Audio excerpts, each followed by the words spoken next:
Permettez-moi de m'adresser à M. Wilfried Prosper Liberté Onyami.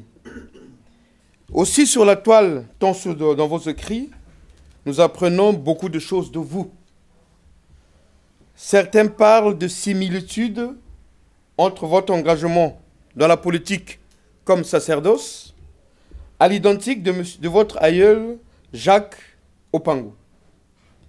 Mais à ce jour, quand vous écoutez les propos de M. Modeste Boukadia, dont certains présentent comme étant manipulateur, comme étant quelqu'un qui veut diviser, grande est notre joie de découvrir qu'en réalité, déjà le jour de sa création, le Congo n'avait jamais existé dans sa forme actuelle.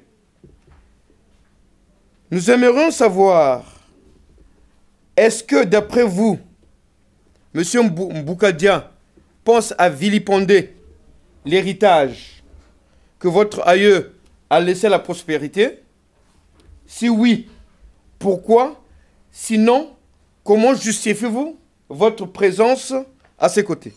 Je vous remercie.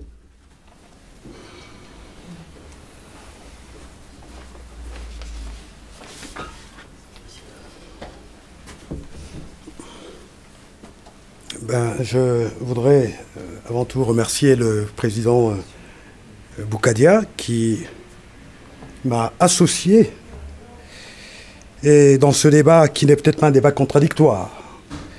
Ce n'en est pas un. Et ça ne serait peut-être pas aujourd'hui, et peut-être prochainement, comme qui dirait.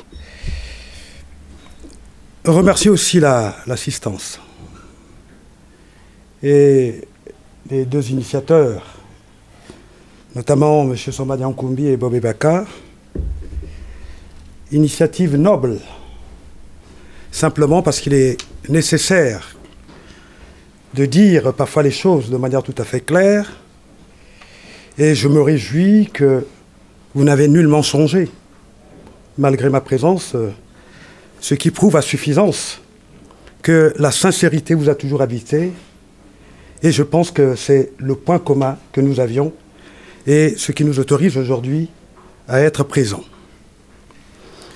Je reprendrai donc à la question de M. Sombadi Nkoumbi, qui, dans un élan de patriotisme, a tracé l'histoire de Jacques Opango, en résumé, hein, je le dirais, parce que, histoire très exhaustive, simplement parce que cet homme Jacques Opango fut, comme l'a dit le président Boukadia, l'un des pères de la République du Congo, donc après la colonisation. M. Sombadi Nkoumbi me pose donc la question de savoir est-ce que dans la démarche de M. Boukadia apparaît une forme de volonté de mettre en déliquescence ce qui avait caractérisé Jacques Opango tout au long de sa vie politique, parce que Jacques Opango était un humaniste, non pas simplement un humaniste de philosophie, mais un humaniste qui pratiquait le respect et l'humanité. Je dirais que M. Boukadia est libre, et à ce que je sache aussi, il retrace l'histoire du Congo avec ses mots. Et les mots de M. Boukadia ne sont peut-être pas contestables, simplement parce que tous nous savions que cette guerre de 1958 est la conséquence du 59, disons 59, est la conséquence de certains comportements que nous constatons encore aujourd'hui. Et le sieur dont M. Boukadia venait de citer, je ne vais pas prendre le plaisir de pouvoir le reciter. Et pour rendre les choses plus claires, vous parlez de M. Jacques Okoko.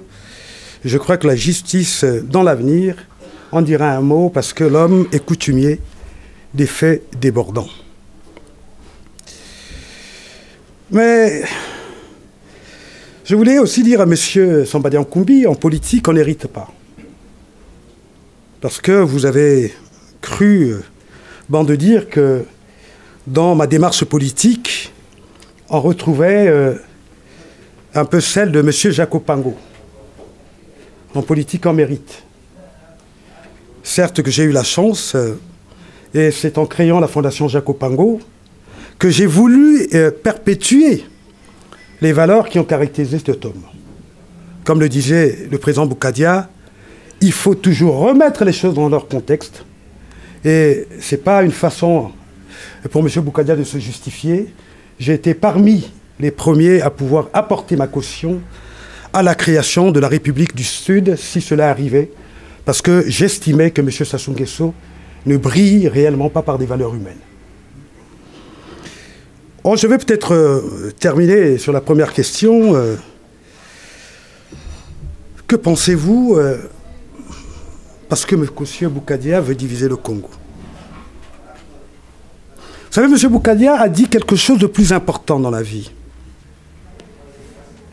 L'absence ou la présence de l'hypocrisie.